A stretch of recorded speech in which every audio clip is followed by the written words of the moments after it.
Hey all, ఎప్పుడైనా morning చేసిన ఇడ్లీలు మిగిలిపోతే మనము దాన్ని పొడిలాగా చేసి ఉప్మా లాగానో లేకపోతే నెయ్యి ఇడ్లీ పొడి వేసుకుని అలా ఈవినింగ్ స్నాక్ లాగా తినేస్తూ ఉంటాం కదా.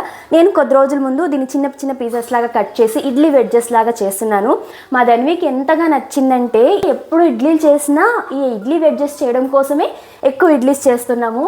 మీ ఇంట్లో కూడా ఎవరైనా చిన్నపిల్లలు ఉన్నారంటే ఈ ఇడ్లీ వెడ్జెస్ రెసిపీ తప్పకుండా ట్రై చేయండి. చాలా మంచి స్నాక్, ఇష్టంగా తింటారు పిల్లలు. దీనికోసం ఇలా ఇడ్లీస్ని చిన్న చిన్న పీసెస్గా కట్ చేసేసుకొని ఒక బౌల్లోకి తీసుకోవాలి. దీనిలోకి ఒక 1 to 2 టీ స్పూన్ నెయ్యి వేసుకొని రుచికి సరిపడినంత ఉప్పు, కొద్దిగా చాట్ మసాలా, ఇందులోకి కొద్దిగా పసుపు, కారానికి సరిపడినంత చిల్లీ పౌడర్,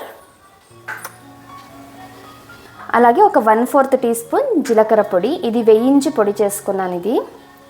ఇవన్నీ వేసేసి ఇదంతా బాగా మిక్స్ చేసేసుకోవాలి. ఇలాగా నేను ఇవాళ ఎయిర్ ఫ్రైయర్లో చేస్తున్నాను. మీ దగ్గర ఎయిర్ ఫ్రైయర్ లేదు అంటే ఓవెన్లో కానీ లేకపోతే డీప్ ఫ్రై కూడా చేసుకోవచ్చు. ఎయిర్ ఫ్రైయర్లో ఏమంటే అసలు నూనె ఏమాత్రం కూడా వాడుకోకుండా చేయొచ్చు. చాలా క్రిస్పీగా వస్తాయి, ఈవెన్గా కుక్ అవుతాయి. నాకు మొన్న రివ్యూ కోసం వచ్చింది అగారో నుంచి. సో ఇంకా కొద్ది రోజులు ఆ ఇంట్రెస్ట్ ఉంటుంది కదా, కొత్త వస్తువు ఏదైనా వస్తే అన్నీ దాంట్లోనే చేయాలి అనేసి. అందుకనేసి కొత్త కొత్త రెసిపీలన్నీ దీంట్లో ట్రై చేస్తూ ఉన్నాను. బాగా వచ్చిండేవి మీతో కూడా షేర్ చేసుకుంటున్నాను. నేను మామూలుగా ఎప్పుడు కూడా ఓవెన్లోనే చేస్తాను. మోస్ట్లీ డీప్ ఫ్రై ఐటమ్స్ చాలా తక్కువే మా ఇంట్లో. నూనె ఎక్కువ పీల్చేస్తుంది, హెల్త్కి మంచిది కాదు అనేసి. బాస్కెట్లో అన్నీ అరేంజ్ చేసుకున్నాను. కింద లైనర్ వేసా, లేదు అంటే కొంచెం ఆయిల్ లైట్గా బ్రష్ చేసేసి ఇలా అన్నీ అరేంజ్ చేసుకోవాలి. దీన్ని 180 degrees Celsius దగ్గర 8 to 10 minutes కుక్ చేసుకుంటే సరిపోతుంది. మధ్యలో ఒకసారి ఇవి షేక్ చేస్తే అన్నీ కూడా ఈవెన్గా కుక్ అవుతాయి.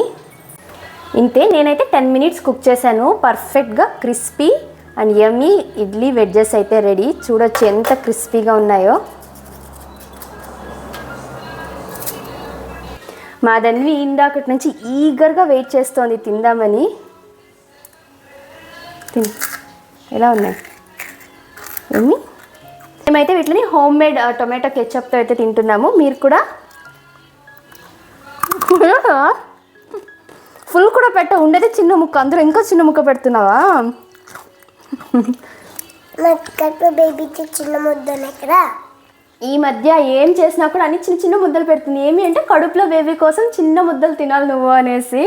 మేమైతే వీటిని హోమ్మేడ్ టొమాటో కెచప్తో తింటున్నాం. మీరు కావాలంటే మైనీస్ కానీ గార్లిక్ డిప్ ఇలా వేట్లతో అయినా సర్వ్ చేయొచ్చు. చాలా బాగుంటాయి. ఏం లేకపోయినా ప్లెయిన్గా కూడా తినొచ్చు. అంత క్రిస్పీగా టేస్టీగా ఉంటాయి. మరి ఇంకెందుకు ఆలస్యం, మీరు కూడా ట్రై చేయండి.